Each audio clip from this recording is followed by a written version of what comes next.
বাংলা সাহিত্যের রোমাঞ্চকর কিছু গল্প দিয়ে সাজানো আমাদের এই বিশেষ নিবেদন সানডে সাসপেন্স।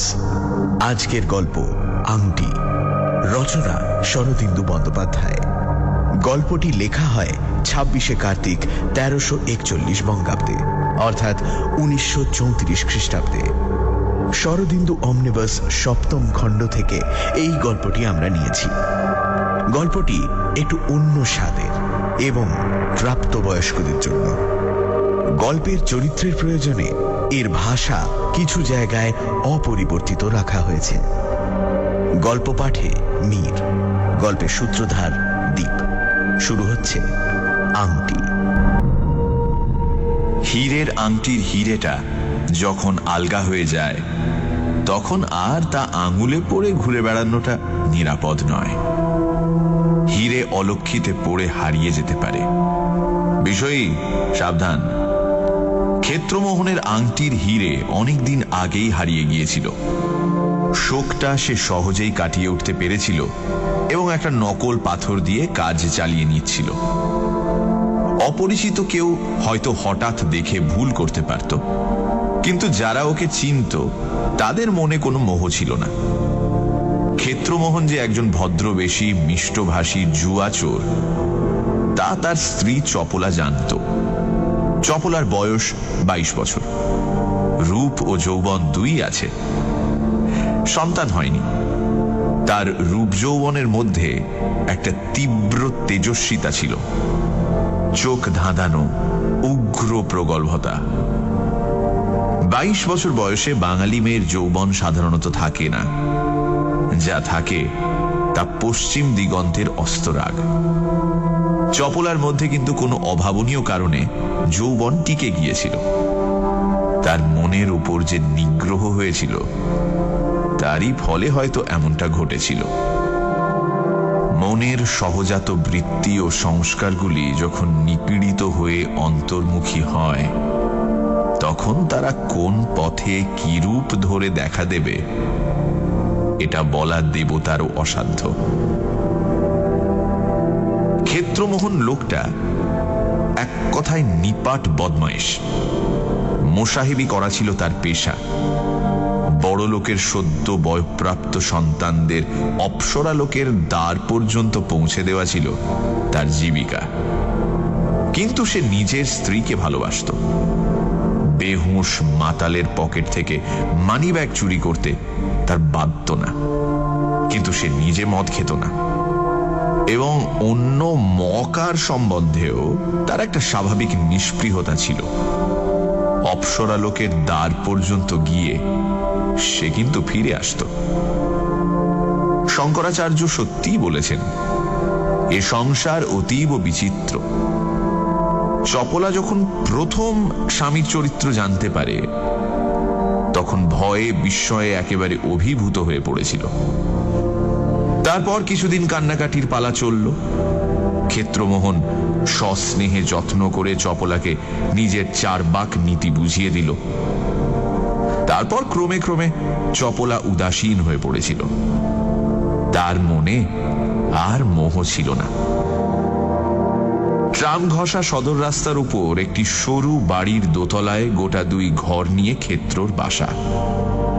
শোয়ার ঘরের একটা জানালা বড় রাস্তার উপরেই। সেখানে দাঁড়ালে রাস্তা পরিষ্কার দেখা যায়। সেদিন বিকেলে চপলা সেই জানলার সামনে দাঁড়িয়ে রাস্তার দিকে তাকিয়েছিল।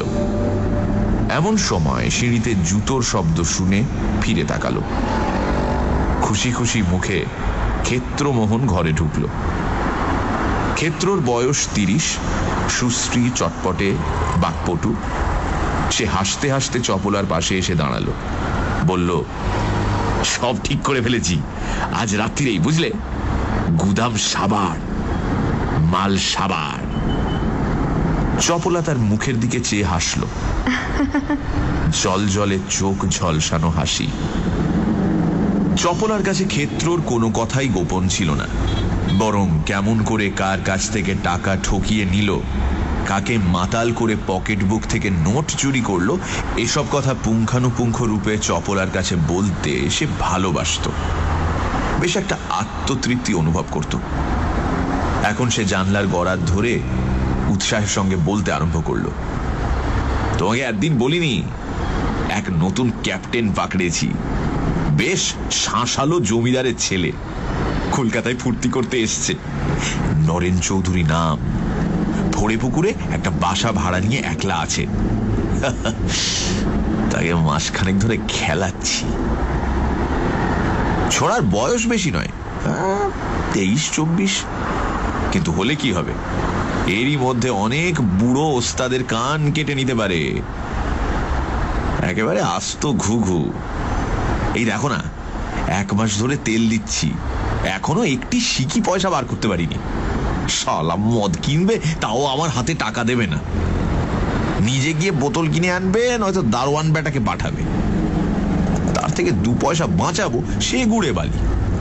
পাঁড় মাতাল, কিন্তু মদের গেলাস ছোবার আগে কি করে জানো? টাকা কড়ি মায় হাতের আংটি পর্যন্ত দেরাজে বন্ধ করে চাবিটা ওই শালা দারোয়ানের হাতে দিয়ে বলে, যাও মৌজ করো। এই বলে তাকে একেবারে বাড়ির বাইরে বার করে দেয়। তারপর আমার দিকে চেয়ে মুচকি মুচকি হাসতে থাকে, চন্ডাল বেটার ছেলে। চপলা মন দিয়ে শুনছিল। এই আকস্মিক উত্তাপে কৌতুক ভরে হেসে ফেলল, বলল, তবে যে বললে সব ঠিক করে ফেলেছি। ক্ষেত্র মুখের একটা বিরক্তিসূচক ভঙ্গি করে বলল, দেখলুম মশালা পগেয়া বদমাইশকে সহজে ঘায়েল করা যাবে না, একেবারে ঘাড় মটকাতে হবে। আমারও জেদ চেপে গেছে, আজ রাতে ঠিক করেছি বেটা দেরাজ ফাঁক করবই। এই দেখো চাবি তৈরি করে রেখেছি, বলে পকেট থেকে কয়েকটা চকচকে চাবি বের করে দেখালো। চুরি করবে? হ্যাঁ, ঢের খোসামত করেছি, আর নয়, এবারে 1 হাত ভানুমতির খেল দেখিয়ে দেব। টাকা কড়ি বেটা দেরাজে বেশি রাখে না, কোথায় রাখে ভগবানই জানেন, কিন্তু একটা হীরের আংটি আছে, রাতে বেরুবার সময় সেটা দেরাজে বন্ধ করে রেখে যায়। সেইটের ওপর তাক করেছি। কি হিরেটা মাইরি, চপলা যদি দেখো চোখ ঝলসে যাবে তোমার। দাম 1000 টাকার 1 কানা কড়ি কম নয়। যদি 500 টাকাতেও ছাড়ি, কেশো শেখরা লুফে নেবে। কিন্তু যদি ধরা পড়ো? সে ভয় নেই, বন্দোবস্ত সব পাকা করে রেখেছি। আজ 11টা থেকে 12টার মধ্যে বেটা বেরুবে, সমস্ত রাত বাড়ি ফিরবে না। একটু অন্যমনস্কভাবে চিন্তা করে ক্ষেত্র বলল, কোথায় যাবে কিছুতেই বলল না। হয়তো নটরাজ থিয়েটারের সৌদামিনীর কাছে, কিন্তু সৌদামিনী তো মেনামিত্তিরের। যাকে যে চুলে খুশি যাক, আসল কথা হলো 11টার পর বেটা বাড়ি থাকবে না। দারোয়ানটাও বেরুবে, তার ব্যবস্থা করে ফেলেছি। ব্যাস গলির মোড়ে ওত পেতে থাকবো। কর্তারাও বাড়ি থেকে বেরুবেন, আর আমিও সুট করে গিয়ে ঢুকবো।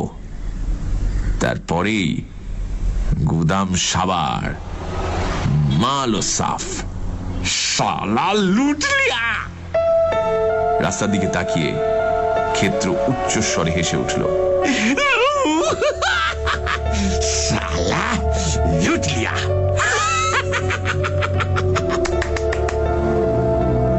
কিন্তু পরক্ষণে বেড়ালের মতো লাফ দিয়ে জানলার সামনে থেকে সরে এসে চাপা গলায় বলল, সরে এসো, সরে এসো, ও পাশের ফুটপাত দিয়ে যাচ্ছে।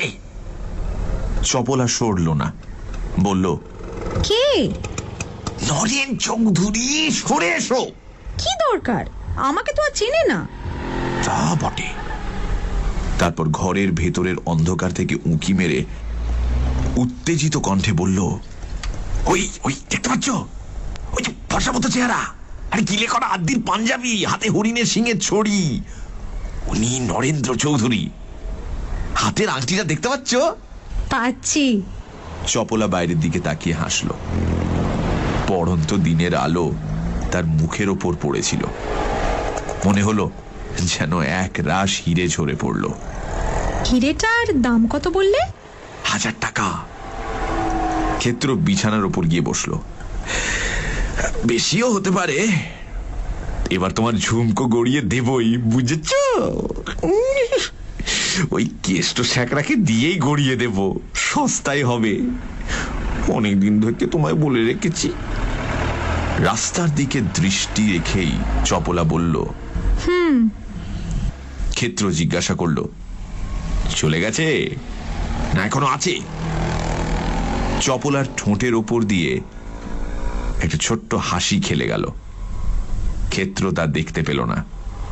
চপলা বলল, মোড় পর্যন্ত গিয়ে আবার ফিরে আসছে। ফিরে আসছে? ক্ষেত্রর কপালে উৎকণ্ঠার ভ্রুকুটি দেখা গেল। তাই তো, আমার বাসার সন্ধান পেয়েছে নাকি? ব্যাটার যেরকম কুচুটে শয়তান। তুমি সরে এসো। এই কে জানে। চপলা জানলা দিয়ে গলা বাড়িয়ে খানিক পরে সরে এসে বলল, চলে গেছে। যাক, তাহলে বোধহয় এমনি ঘুরে বেড়াচ্ছিল বলে ক্ষেত্র একটা স্বস্তির নিঃশ্বাস ফেলল। চপলা যেন অন্যমনস্কভাবে ক্ষেত্রর মুখের দিকে তাকিয়ে থেকে জিজ্ঞাসা করল, আচ্ছা, টাকার জন্যে মানুষ সব করতে পারে না? ক্ষেত্র এক গাল হাসল।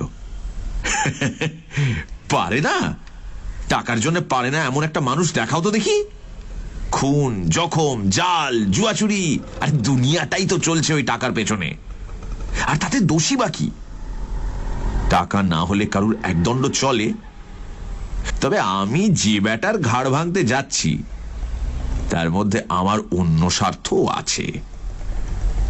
ব্যাটা আমাকে বড় হয়রান করেছে। যেমন করে হোক ওর ওই আংটি গপ করবই। আলস্য ভরে 2 হাত মাথার উপর তুলে চপলা গা ভাঙল। তারপর বলল, যাই, চুল বাঁধিকে। সানডে সাসপেন্স, শুধুমাত্র radio Mirchi 98.3 FM A. It's hot. গল্পের পরবর্তী অংশ ব্রেকিং। রাত 10:30টার সময় ক্ষেত্র গলির মোড়ে এসে দাঁড়ালো। ঠিক সামনে দিয়ে ফোড়ে পুকুরের রাস্তা পূর্ব পশ্চিমে চলে গেছে। গলির মুখ যেখানে গিয়ে তার সাথে মিশেছে সেখানে একটা কাঠের আড়ত আছে। সেই আড়তের গা ঘেঁষে দাঁড়ালে সহজেই পথচারীর দৃষ্টি এড়ানো যায়। রাস্তার গ্যাস কাছাকাছি নেই। এখান থেকে নরেন চৌধুরীর বাসার সদর বেশ দেখা যায়। বড়জোর 20 গজ। রাস্তার উপরেই দরজা। দরজা খুললে ভেতরে একটা ছোট গলি। গলির দুধারে 2টি ঘর। রাস্তার উপরেই বাইরের দিকে জানলা আছে। ক্ষেত্র দেখল পাশের একটা ঘরে আলো জ্বলছে। এটাই আসল ঘর। ঘরে একটা সেক্রেটারিয়েট টেবিল আছে।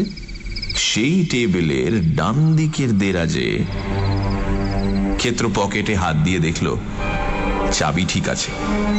সে মনে মনে হিসেব করল, কাজ শেষ করে বাইরে আসতে মিনিট 10 বেশি সময় লাগবে না।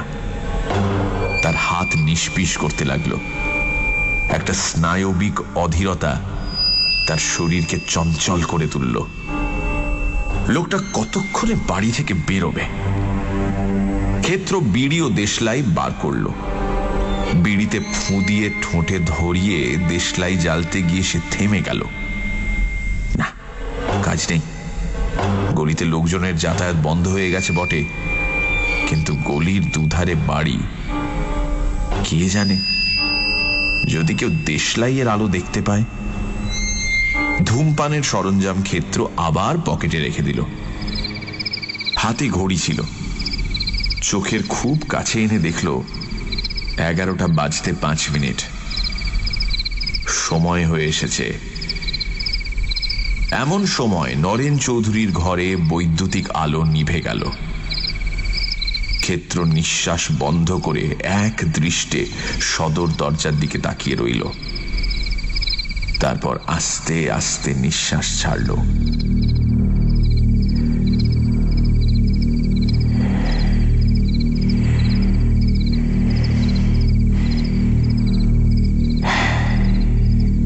দুবার। সদর দরজা খুলে নরেন চৌধুরী বাইরে বেরুল। ক্ষেত্র কাঠগোলার দেয়ালে একেবারে বিজ্ঞাপনের পোস্টারের মতো সেঁটে রইল।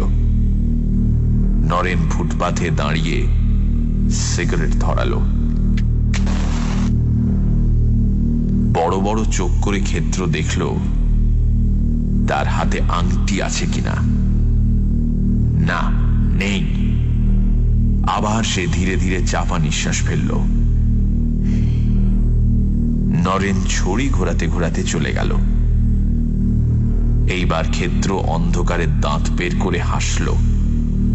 নরেনের পরিপাটি সাজসজ্জা সে এক নজরে দেখে নিয়েছিল। এইসব নিশাচর প্রজাপতিদের প্রতি তার মনে একটা অবজ্ঞাপূর্ণ ঘৃণার ভাব ছিল। সে মনে মনে বলল, মানিক অভিসারে বেরুলেন। কোন একজন স্ত্রীলোক একে একেবারে শুষে শেষে ছোবড়ার মতো দূরে ফেলে দেবে, এটা ভেবে সে মনে বড় তৃপ্তি পেল। করুক করুক, সোনার চাঁদকে একেবারে উলঙ্গ করে ছেড়ে দিক। কিন্তু এদিকে দারোয়ানটা এখনো বের হচ্ছে না কেন? খোট্টাটার আবার কি হলো? ভাং খেয়ে ঘুমিয়ে পড়লো না তো? আরো খানিকক্ষণ অপেক্ষা করে ক্ষেত্র ঘড়ি দেখল, 11:15। তাই তো, কি হলো? দারোয়ান আগে বেরিয়ে যায়নি তো? তাহলে নরেন দরজায় তালা লাগিয়ে যেত। তবে দারোয়ানটা কি সত্যি ঘুমিয়ে পড়লো নাকি? তাকে সরাবার জন্য ক্ষেত্র এত মেহনত করেছে, সার্কুলার রোডে ময়দা কলের বস্তিতে তাড়ির আড্ডার সন্ধান পর্যন্ত বলে দিয়েছে, আর শেষে কিনা। এই সময় খোট্টা দারোয়ান বের হলো। দরজায় তালা লাগিয়ে পাগড়ি বাঁধতে বাঁধতে, নাগরা ঠকঠক করতে করতে সে বেরিয়ে গেল। এইবার সময় হয়েছে। দারোয়ানের নাগরার শব্দ মিলিয়ে যাবার পর ক্ষেত্র কাঠগোলার অন্ধকার ছায়া থেকে বের হয়ে এলো। রাস্তা নির্জন, বাধা বিপত্তির কোনো ভয় নেই। কিন্তু দুপা এগিয়েই ক্ষেত্র আবার ফিরে এলো। কাজ নেই, আর একটু যাক। যদি দারোয়ানটা কিছু ভুলে ফেলে গিয়ে থাকে, হয়তো আবার ফিরে আসবে। 10 মিনিট কেটে গেল, দারোয়ান ফিরল না।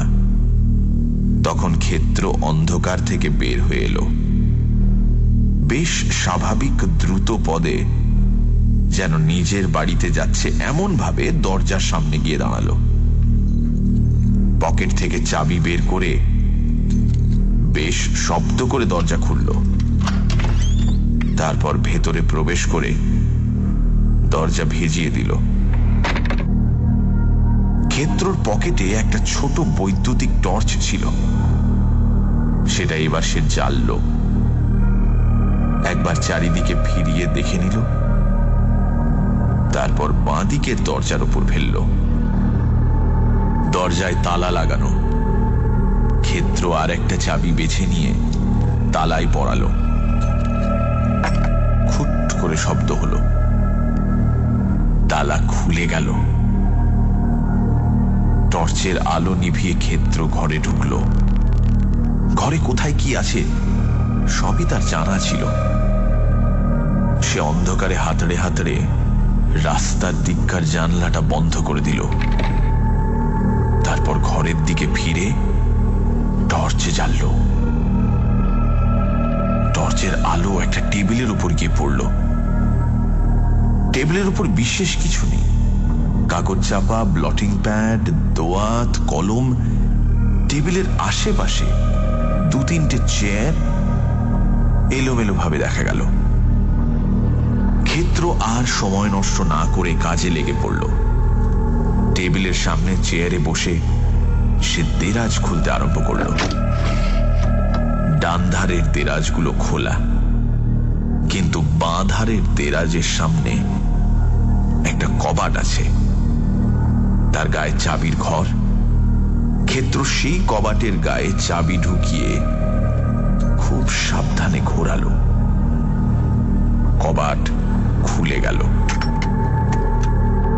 4টে দেরাজ। নরেন ওপরের দেরাজে আংটি রাখে। ক্ষেত্র দেরাজের ভেতর আলো না ফেলেই তার ভেতর হাত ঢুকিয়ে দিল। কাগজপত্র ও পানের ডিবে তার হাতে ঠেকল, কিন্তু আংটির পরিচিত ক্ষুদ্র কেসটি হাতে ঠেকল না। তখন সে দেরাজের ভেতর আলো ফেলে দেখল আংটি নেই। আংটি নেই? কোথায় গেল? প্রথমটা ক্ষেত্র কিচ্ছু বুঝতে পারল না। সে এতই নিশ্চিত ছিল যে এই অভাবনীয় ব্যাপারে যেন হতভম্ব হয়ে গেল। তারপর তার বুকের ভেতরটা দূর দূর করে উঠল। তবে কি? সে সভয়ে একবার ঘরের চারপাশে চাইল। টর্চটা ঘরের কোণে কোণে ফেলে দেখল, না, কেউ তো নেই।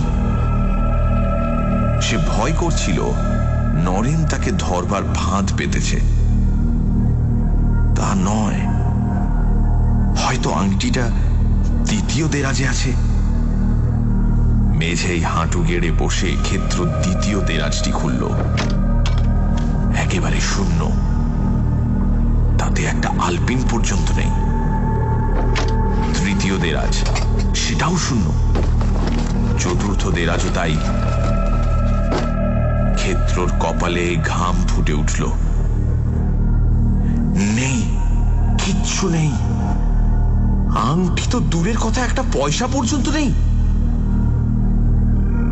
আলো নিভিয়ে অন্ধকার ঘরে ক্ষেত্র কাঠ হয়ে দাঁড়িয়ে রইল। আবার তার বুক ধকধক করতে লাগলো। নরেন নিশ্চয়ই সন্দেহ করেছিল, তাই তাকে ঠকাবার জন্য। কিন্তু না, নিশ্চয়ই আছে। হয়তো তাড়াতাড়িতে নরেন ডান দিকের খোলা দেরাজেই আংটিটা রেখে গেছে। ক্ষেত্র আবার আলো জেলে ডান দিকের দেরাজগুলো খুঁজতে লাগলো, কিন্তু কোনোটাতেই কিচ্ছু পেল না। কতগুলো মদের বিজ্ঞাপন, স্ত্রীলোকের ছবি, গোটা কয়েক অশ্লীল বিলিতি উপন্যাস। এতক্ষণে ভূতের মতো একটা ভয় ক্ষেত্রকে চেপে ধরল। তার মনে হলো শূন্য বাড়িখানা তার চুরির ব্যর্থ প্রয়াস দেখে নিঃশব্দে অট্টহাসি করছে। এই ঘর ক্রমশ ছোট হতে হতে তাকে চেপে ধরবার চেষ্টা করছে। সে ধরা পড়ে গেছে, আর পালাতে পারবে না।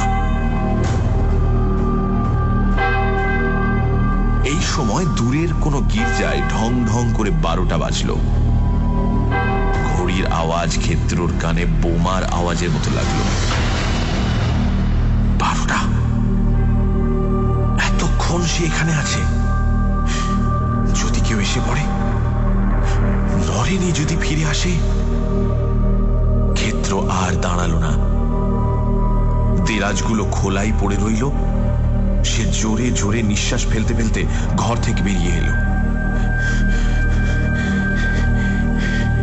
তারপর বাড়ির বাইরে এসে ভয়ে ভয়ে চোখে একবার চারিদিকে তাকালো। কাউকে দেখতে পেল না। পাড়া পুরো নিস্তব্ধ। তখন সে কাঁপা কাঁপা হাতে সদরের তালা বন্ধ করে হন হন করে চলতে আরম্ভ করল। তার বাসা যেদিকে, সে ঠিক তার উল্টো মুখে চলেছে সেটা সে জানতেই পারল না। একটার সময় ক্ষেত্র নিজের বাসার সামনে এসে দাঁড়ালো। এতক্ষণে তার মাথা বেশ ঠান্ডা হয়েছে। ভয় আর নেই। এমনকি অহেতুক ভয়ে দেরাজগুলো খুলে রেখে পালিয়ে আসার জন্য সে একটু লজ্জা পাচ্ছে। কিন্তু বিস্ময় তার কিছুতেই ঘুরছে না। নরেন কি তাকে সন্দেহ করেছিল? তাই বা কি করে সম্ভব? নরেন আংটি পরে বাইরে যায়নি, এটা সে নিজের চোখে ভালো করে দেখেছে। তবে আংটিটা গেল কোথায়?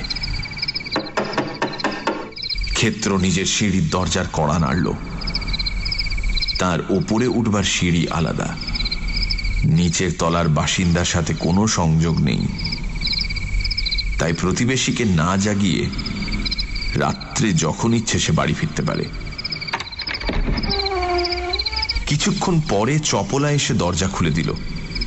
ক্ষেত্র কোনো কথা না বলে উপরে উঠে গেল। চপলা সিঁড়ির দরজা বন্ধ করে দিয়ে শোয়ার ঘরে ফিরে এলো। তারপর কথা না বলে বিছানায় চুপচাপ শুয়ে পড়ল। ক্ষেত্র জামা খুলতে খুলতে ভাবছিল, চপলা জিজ্ঞেস করলে কি উত্তর দেব? কিন্তু চপলা যখন কোনো প্রশ্ন করল না, তখন সমস্ত কথা বলবার জন্য তার নিজের মন উসখুস করতে লাগলো। মুখে চোখে জল দিয়ে আলোটা কমিয়ে দিতে দিতে সে বলল, আজ ভারী আশ্চর্য ব্যাপার হলো, ঘুমলে নাকি? ব্যর্থতার কুণ্ঠায় তার গলার আওয়াজও নিস্তেজ। চপলা উত্তর দিল না, কেবল গলার একটা শব্দ করল মাত্র। ক্ষেত্র বিছানায় উঠে দেখল চপলা চিত হয়ে শুয়ে আছে, তার ডান হাতটা চোখের উপর রাখা। অল্প আলোয় চপলার মুখ ভালো করে দেখা গেল না। আংটিটা পেলুম না, বুঝলে? চপলার কাছ থেকে কোনো সাড়া এলো না। সে ঘুমিয়েছে কিনা দেখবার জন্য ক্ষেত্র তার মুখের কাছে মুখ নিয়ে গেল। জেগে আছো না ঘুমলে? চপলার চোখের উপর হাতটা একটু নড়ল। সঙ্গে সঙ্গে তার আঙুলের উপর আলো ঝিকমিক করে উঠল। ক্ষেত্র সূচিবিদ্ধের মতো বিছানায় উঠে বসল। চপলার হাতখানা টেনে নিজের চোখের সামনে এনে বিকৃত চাপা গলায় বলে উঠল, আংটি! এই আংটি তুমি কোথায় পেলে? তুমি কোথায় পেলে? আরে তুমি কোথায় পেলে? কথা কাটা যাচ্ছে না, জিজ্ঞেস করছি না, কোথায় পেলে এই আংটি?